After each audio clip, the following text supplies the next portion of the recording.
A friend from Turkey taught me how to cook eggplant, which is tastier than meat. Today we're going to prepare this delicious eggplant, which is super quick and very tasty. For our recipe we'll need 3 eggplants.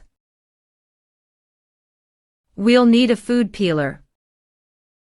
I'm going to remove all the peel without removing the top of the eggplant. Don't remove it as it will be important for our next step. If you want to do it with a knife, you can do that too.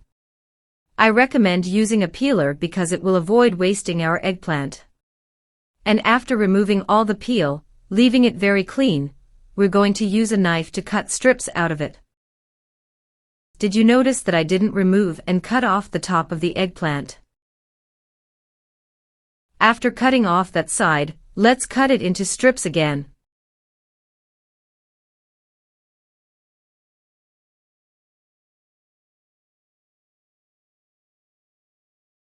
Once that's done, I'm going to divide our eggplant into 2 equal parts like this, guys. Now you can repeat the same process with the rest of the eggplants. These eggplants will make a wonderful lunch for your family. Now put them in a pan with hot water, enough to cover the eggplants.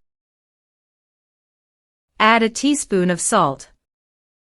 We'll put them all in and let them cook for just a minute, because we don't want them soft. And let the eggplants cool down a bit. We'll need 4 whole eggs. We'll season with salt and pepper to taste, a tablespoon of mayonnaise, half a tablespoon of mustard. I've only added these seasonings, but if you want to season to taste, feel free. In another container, add a cup of breadcrumbs. I've also added half a cup of wheat flour. I seasoned these flours with a teaspoon of sweet paprika.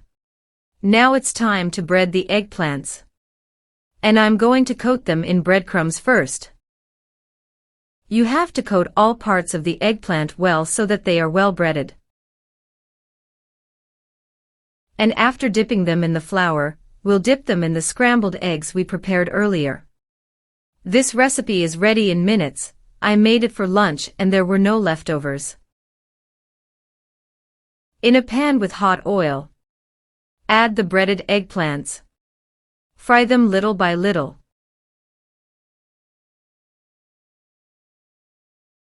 When one side is golden brown, turn them over to fry the other side well.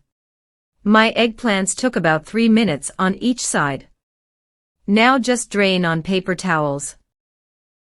Look how delicious our recipe turned out. I highly recommend you do it. I guarantee you won't regret it. Now all you have to do is make it at home. And our recipe is ready, folks. Look how delicious it is. Cheers and see you in the next video. Bye.